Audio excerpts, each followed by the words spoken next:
Euzu billahi mineşşeytanirracim. Bismillahirrahmanirrahim.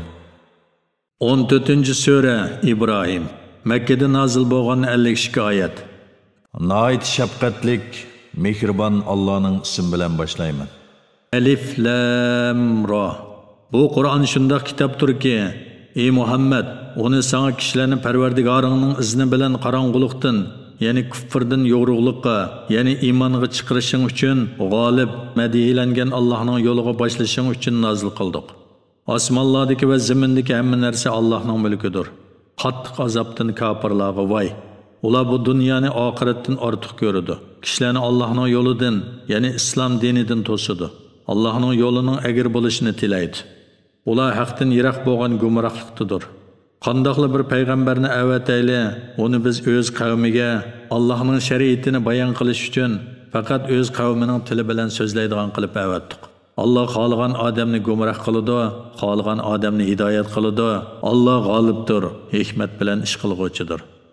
Biz Musoni mo'jizlarimiz bilan haqiqatan payg'ambar qilib avatdik. Uningga dedikki, qavmingni qorong'ulikdan yo'rg'ulikqa chiqargin. Ularga Allohning ne'matlarini eslatgin. Buningda baloga sabr qiluvchi, ne'matga shukr qiluvchi har bir banda uchun albatta nurg'un ibratlar bor. Musa o'z vaqtida o'z qavmiga Allohning sizlarga bergan ne'matini eslanglar. Allah o'z vaqtida sizlarni Firavun qavmidan qutqizdi. Ular sizlarni qattiq qiynaydi, o'g'illaringlarni bo'g'izlaydi, xotin kishilaringlarni xizmat qildirishga qoldiratdi.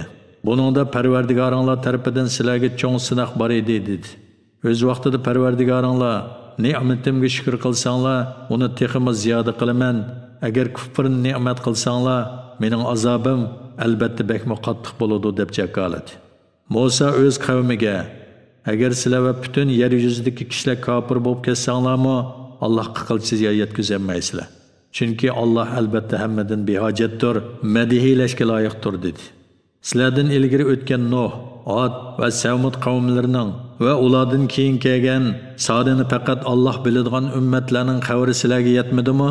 Ularga payg'ambarlari mo'jizlar bilan keldi. Ular qo'llari bilan payg'ambarlarning og'izlariga ishorat qilib, biz sizlarning payg'ambarliginglarni haqiqatan inkor qilamiz. Biz sizlar da'vat qilayotgan ishga haqiqatan zo'r gumondimiz dedi. Payg'ambarlari osmonlarni va zaminni yaratuvchi Allohning birligida shak bormi?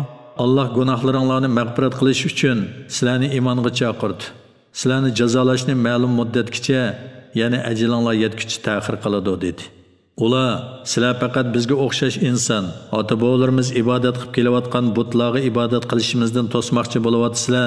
Rostliginglar uchun bizga aniq pokit ko'rsatinglar dedi. Payg'ambarlar ularga biz faqat sizlarga o'xshash insonmiz, lekin Alloh bandalaridan xohlagan kishilarga payg'ambarlikni marhamat qiladi. Allohning iznisiz sizlarga hech qanday pokit ko'rsatmaymiz. Mu'minlar hamma ishda yolg'iz bir Allohga tavakkul qilsin, ya'ni hamma ishlarni Allohga topshirsin. Allah bizni Allohni taniydigan yo'llarimizga yetaklagan tursa, nimishqa Allohga tavakkul qilmayli? Bizga yetkazgan arziyatlaringlarga albatta sabr qilamiz. Tavakkul qiluvchilar faqat Allohga tavakkul qilsin dedi. Kofirlar payg'ambarlariga sizlarni zaminimizdan cho'qim haydab chiqaramiz yoki cho'qim bizning dinimizga qaytishinglar kerak dedi. Ularga Parvardigori mundaq vahiy qildi. Zolimlarni cho'qim halok qilamiz.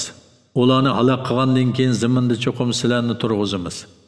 Bu ya'ni g'alba mening oldimda turishdan, ya'ni so'roqqa tortilishdan va azobimdan qo'rqqanlar uchundir. Payg'ambarlar Allohdan madad tiladi. Har bir uchiga chiqqan tarsa, shafqatsiz, ya'ni Allohga itoat qilishga gardankashlik qilib, haqiqatdan bosh tortquvchi halok bo'ldi. Uning oldida jahannam turadi. Jahannamda o yerin aralash suv bilan so'qiriladi. Uning ochiqligidan uni yutumlab ichib taslikda yutadi. O'lim uni qo'rshib oladi. Lekin u hargiz o'lmaydi. Shuningdan keyin texmo qattiq azobga duchor bo'ladi. Parvardigorni inkor qilganlarning qilgan yaxshi amallari bo'ronliq kunda shamol uchirib ketgan bir dövi kulga o'xshaydi. Kofirlar bu dunyoda qilgan yaxshi amallari uchun ozroq savobga erishamaydi. Bu cho'nqur ezishdir, ya'ni cho'ng ziyondir. Osmonlarni va zaminni Allohning haq asosida yaratganligini, ya'ni bekor yaratmaganligini ko'rmadingmi? Agar Alloh xolasa, ey insonlar, sizlarni yo'q qilib etib, o'rningizga sizlardan yaxshi yangi odamlarni yaratdi. Bu Allohga qiyin emas. Ular yana xaloyiqlarning hammasi qiyomat kuni qabrlardan chiqib Allohga muloqot bo'ladi. Ojizlari, ya'ni agashguvchilari mutakabbirlariga, ya'ni agashtirguvchilarga shubhisizki biz sizlarning agashguvchinglar edik. Sizlar bizga bo'layotgan Allohning azobidan azroq tabiy qila olamsizlar deydi. Ular Alloh bizni hidoyat qilgan bo'lsa edi, biz albatta sizlarni hidoyat qilatdik. Biz mayli nola faryod qilayli, mayli savr qilayli, baribir o'xshash. Bizga hech qanday qochadigan joy yo'q deydi. Ish bitganda shayton Alloh haqiqatan sizlarga itoat qiluvchini mukofotlash, osiylik qiluvchini jazolashdan iborat ras va'dini qilgan edi.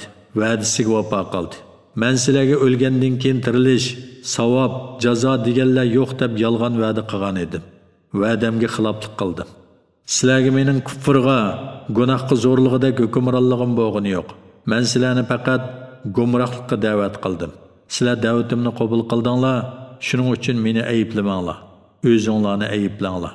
Men sizlarga yordam berib, sizlarni qutqizolmayman. Sizlar menga yordam berib, meni qutqizolmaysizlar. Men sizlarning burun meni Allohga ibodatda sherik qilganliginglarni e'tirof qilmayman. Shubhisizki, zolimlar cho'qim qattiq azobga duchor bo'ladi deydi. Iymon etgan va yaxshi amallarni qilganlar Parvardigorining izni bilan ostidan o'stanglar eqib turadigan jannatlarga kiradi. O jannatlarda mangu qoladi. Farishtalar ularni hurmatlab, sizlarga omonlik bo'lsin deb salom beradi. Allohning bundoq bir tamsil ko'rsatganligini ko'rmadingmi?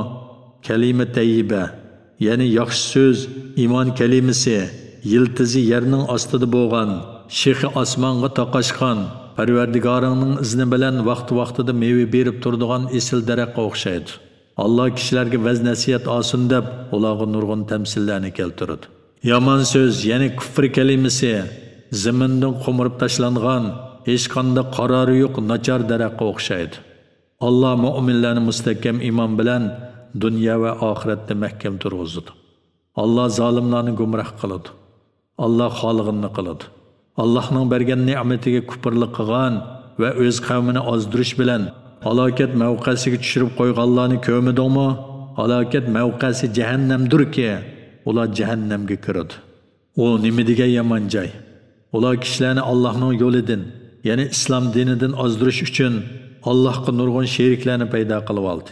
Ularga dunyoning ne'matlaridan bahramon bo'linglar, shubhisizki sizlarning boradigan joyinglar do'zaxdir degan. Mu'min bandalarimga aytqinki, ular namozni ado qilsin. Oldi satdimi, do'stlikmi bo'lmaydigan kun, ya'ni qiyomat kuni kelishdan burun biz ularga bergan mol-mulkdan yo'shirin va oshkora yo'sinda sadaqa qilsin. Alloh osmonlarni va zaminni yaratdi. Bulutdan yomg'ir yog'dirib berdi. Yomg'ir suvi bilan sizlarga rizq, nurg'un mevalarni o'stirib berdi. Alloh sizlarga o'z amri bo'yicha dengizda qatnaydigan kemalarni bo'ysundirib berdi. Sizlarga daryolarni bo'ysundirib berdi. Sizlarga oy bilan kunni tartiblik davr qilib turadigan qilib bo'ysundirib berdi. Sizlarga kecha bilan kunduzni bo'ysundirib berdi. Alloh sizlarga so'rgan narsalaringlarning hammasini berdi. Sizlar Allohning ne'matlarini sanab tugatolmaysizlar. Inson shak shubhisizki zulm qilguvchidir. Allohning ne'matlariga kufrlik qilguvchidir. O'z vaqtida Ibrohim aytdi: Parvardigorim, bu joyni, ya'ni Makkani tinish joy qilib bergin. Meni va mening avlodlarimni butlarga cho'qinishdan yiroq qilgin. Parvardigorim, ular ya'ni butlar nurg'un kishilarni ozdirdi. Ya'ni nurg'un kishilarning ezishiga sababchi bo'ldi. Kimki menga agashgan ekan, u mening dinimdadir. Kimki menga osiylik qilgan ekan, sen albatta uningga mag'firat qilishga va marhamat qilishga qodirsan. Parvardigorimiz, avlodimning bir qismini namoz o'qisin, ya'ni sana ibodat qilsin deb sening hurmatlik uyingning qishidagi ekinsiz bir vodiga, ya'ni Makkaga o'rlashtirdim. Parvardigorimiz, bir qism kishilarning dillarini ularga moyil qilgin. Ularni shukr qilsin deb turli mevalarni ularga rizq qilib bergin. Parvardigorimiz, sen bizning yoshirin va oshkor qilganlarimizni bilib tursan. Osmon zimindagi hech narsa Allohga maxfiy emas. Jimi hamd sana yaşang'inimda menga Ismoil bilan Ishoqni bergan Allohga xosdir. Parvardigorim, haqiqatan duoni anglab turg'uvchidir. Ya'ni duo qilguvchining duosini ijobat qilguvchidir. Parvardigorim meni va bir qism avlodimni namozni ado qiluvchi qilgin. Parvardigorimiz, duoyimizni qabul qilgan. Parvardigorimiz hisob oladigan kunda, ya'ni qiyomat kunida menga, ota-onamga va mu'minlarga mag'firat qilgan. Zolimlarning qilmishlaridan Allohni bexabar deb o'ylamagan.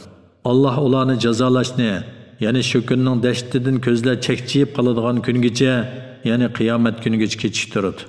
Bu kunda ular boshlarini ko'tarib, olg'a qarab chopadi. Ko'zlari ichilib qoladi. Tangir qolganlikdan dillari aql idrokdan xoli bo'lib qoladi. Ey Muhammad, kishilarni azob keladigan kun, ya'ni qiyomat kunidan ogohlantirgan. Bu kunda zolimlar, Parvardigorimiz bizga qisqagina vaqt muhlat bergin, ya'ni dunyoga qaytirgan, da'vatingni qabul qilayli, payg'ambarlarga ergishayli deydi. Ularga sizlar ilgari biz hargiz yo'qolmaymiz deb qasam ichmaganmidinglar deyiladi.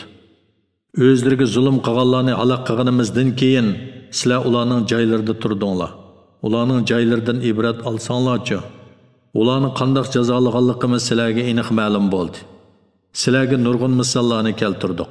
Ular haqiqatan payg'ambarlarga va mu'minlarga mikr ishlatdi. Ularning mikri tog'ni o'rvatgidek cho'ng bo'lsa-mu, Alloh ularning mikrini barbod qiladi. Allohni payg'ambarlarga qilgan va'dasiga xiloflik qiladi deb o'ylamagan. Alloh haqiqatan g'olibdir. Do'stlari uchun dushmanlaridan intiqom olguchidir.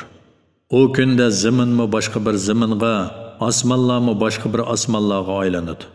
Ular yana butun xaloyiq qabrlardan chiqib, yigona, qudratlik Allohning dargohida, ya'ni mashargohda hozir bo'ladi. Ey Muhammad, o kunda gunohkorlarni, ya'ni kuffarlarni zanjirlar bilan bir-biriga chetilib bog'langan holda ko'rasan. Ularning ko'ngliga qaramaydan bo'ladi. O't ularning yuzlarini o'rib oladi. Allah her kişinin qilmishiga qarab shundoq jazo beradi. Allah albatta tez hisob olg'uchidir. Kishilarning ogohlantirishi, Allohning bir ekanligini bilishlari, aql egalarining vaz-nasihat elishlari uchun bu Qur'on tabliqdir, ya'ni kishilarga tabliq qilish uchun nozil qilindi.